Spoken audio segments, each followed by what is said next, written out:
Maganda yung service nila. Hindi nila bibitawan hanggang hindi okay.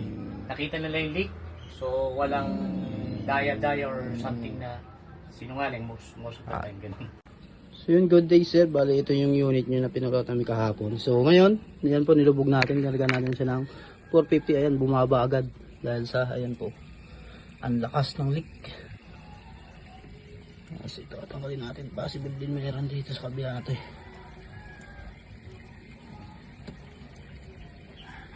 Lakas oh. Kaya po ang bilis nawawala nung ano.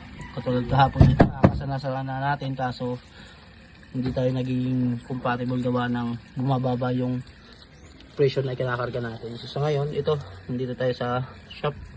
Ilubog na natin yung unit nyo po. Ayan. Lakas ng leak oh. Sa copper na. Ito po yan. Ayan. Lakas. Grabe. Yan, simot yung laman eh. Hindi ako sa singaw no.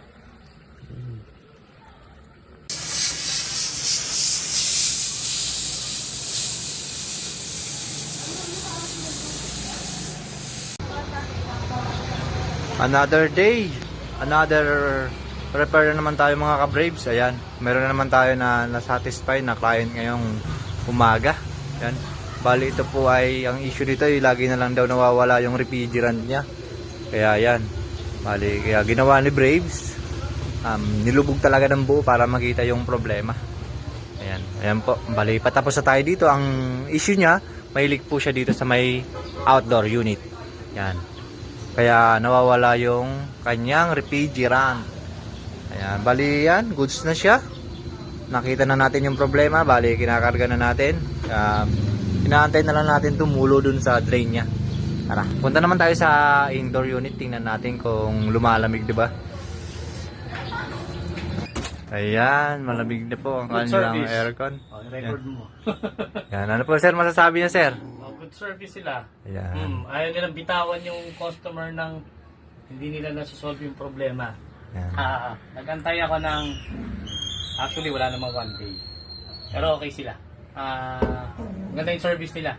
Hindi nila bibitawan hanggang hindi okay. Nakita nila yung leak, so walang daya-daya or something na sinungaling most of the time. Ganun. Yun. Pero okay sila. Recommend ko sila sa inyo na magpapagawa kayo sa kanila talaga. Yan, ayan po ang ating customer dito sa Latoria. Si Sir. Victoria. Yan. Kung gusto niyo akong tanungin, Yan. ano, Yan, dito yan sa ano, sa Latoria si Sir yan. Bali yan, goods na. Goods na yung goods na yung unit ni Sir. Balik yung lamig ng aircon namin, Yan. then cleaning maganda, mas lumakas yung buga ng hangin. So basta hindi nila kayo bibitawan hanggat hindi na-solve yung problema. Yes. Yan ang ating ginawa dito kay Sir. Yan. Sulit din ang bayad, yun ang masasabi ko. Sulit. Sulit yung kanilang ibabayad kay Braves. Yan po. Thank you. Ayan.